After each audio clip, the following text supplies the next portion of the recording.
इधर राजकुमारी चंद्रमुखी मंत्री रघुनाथ के साथ अपने महल तक आ पहुंची।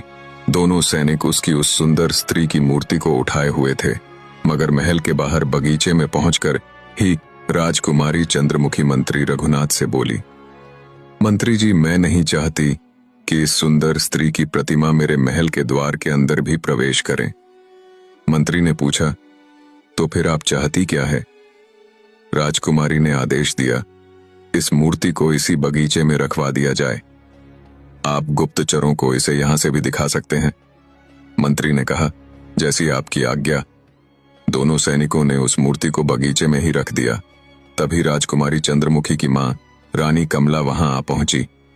रानी कमला चंद्रमुखी की ओर देखकर बोली, मैं तुम्हारा कब से प्रतीक्षा कर रही थी राजकुमारी।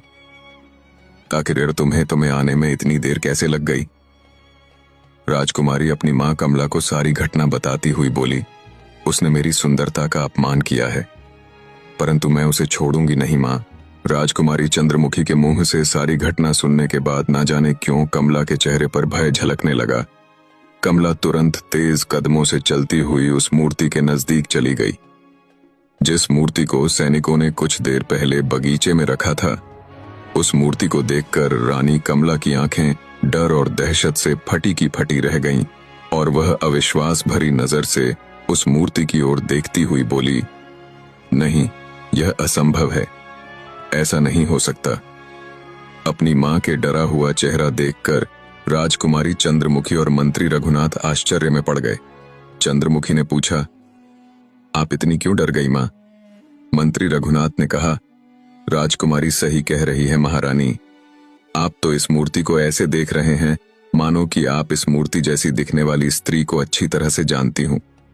रानी कमला ने स्वीकार किया, हाँ मंत्री रघुनाथ, तुमने सही कहा, मैं इस मूर्ति जैसे दिखने वाली स्त्री को बहुत अच्छी तरीके से जानती हूं। यह कोई और नहीं बल्कि चंद्रनंदिनी है, जो अपने समय की अद्भुत सुंदरी हुआ करती थी और इसे मैंने अपने हाथों से मारा था। मुझे बताओ, आखिर इस मूर्ति को किस मूर्तिकार ने बनाया है? चंद्रमुखी ने बताया, विक्रम नाम के मूर्तिकार ने, जिसकी प्रसिद्धि हमारे राज्य में काफी समय से फैली हुई है। रानी कमला ने चौंक कर कहा, इसका मतलब उस साधु ने जो कहा था वह हो गया।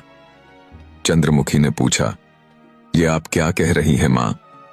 कौन चंद्रनंदिनी, कौन साधु? राजकुमारी चंद्रमुखी की बात सुनकर रानी कमला चंद्रमुखी की ओर देखकर डरे हुए अंदाज में बोली, चंद्रनंदिनी मेरी सौतेली बहन थी। यह बात आज से 30 वर्ष पुरानी है, जब मैं इस राज्य की राजकुमारी हुआ करती थी। चंद्रनंदिनी मेरे पिता की